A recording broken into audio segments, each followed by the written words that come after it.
ассалому алайкум дӯстон, хуш омадем ба шабакаи мо. Чанд дақиқа пеш турнири калони UFC 264 ба анҷом расид, ки дар муҳорибаи асосии турнир сеюм муҳорибаи Конор Макгрегор ва Дастин Порье баргузор гардид ва дар ин навор мо абзори ин муҳорибаро пешкаши шумо мекунем. хотиррасон мекунем, ки ин сеюм муҳорибаи ҷангоvaро буд.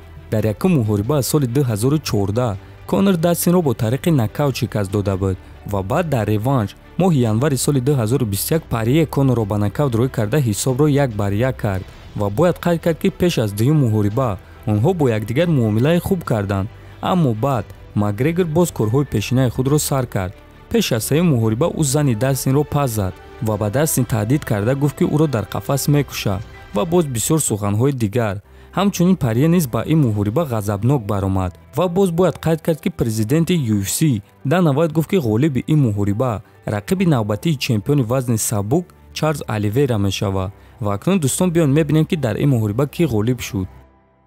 муҳориба сар шуд ва Макгрегор якум ба Дастин бо зарбаҳои пойҳои худ ҳамла кард, аммо Дастин зарбаҳои Конорро беҷавоб намемонд ва дар яке аз чунин занозанӣ Порье бо зарбаи сахти худ ба нишон расид ва Конорро ҳайрон кард. баъди ин зарба Дастин Конорро дар назди сетка идора кард ва баъд ӯро ба замин афтонд, аммо Конор гардани Дастинро гирифт ва хост, ки ӯро нафасгир кунад, не ки мутаассифона ӯ ин корро карда натавонист. дар замин Дастин бо кунҷи дастон ба Конор зарбаҳои сахт мезад.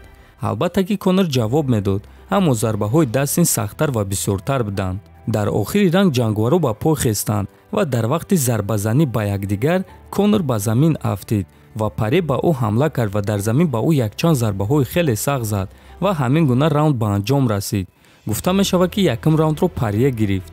баъди ба анҷом расидани раунд Конор ба довар чизе гуфта ба пояш ишора кард ва вақте ки табибон пои ӯро санҷиданд, дарҳол муҳорибаро манъ карданд, чунки Конор пояшро шикаст ва ҳамин тариқ Дастин бриллиант Порье бо тариқи нокаути техникӣ ғалаба ба даст оварда дар ин қувваозмоӣ нуқта гузошт. муҳорибаҳои пурраи ин турнирро дар телеграм-канали Паҳлавон тамошо карда метавонед. ҳамчунин муҳорибаи пурраи Конор ва Порьеро ссилкаи телеграм-канал дар якум комментарий закрепид шуда. ҳозир бошед дӯстон, реаксияи чемпиони пешинаи UFC ва душмани деринаи Конор Макгрегор Ҳабиб Нурмагомедовро мебинем.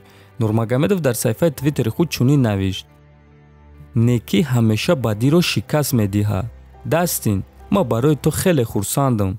умедворам, ки то охири сол ту камарбандро мегирӣ, навиштааст Нурмагомедов. хотиррасон мекунем, ки Ҳабиб Нурмагомедов ҳам бо Дастин Порье ва ҳам бо Конор Макгрегор вохӯрдааст ва ҳар дуяшро шикаст додааст. дӯстон, ин буд навори имрӯза. ҳатман дар канал обуна шавем ва наворҳои навро интизор шавем. навори навбатии суханҳои Дастин ва Конор баъди муҳориба ва реаксияи дигар ҷанговарҳо мешавад. барои ҳамин худи ҳозир зангулачаро пахш карда навори навбатиро интизор шавем. дар навори навбатӣ вомехӯрем.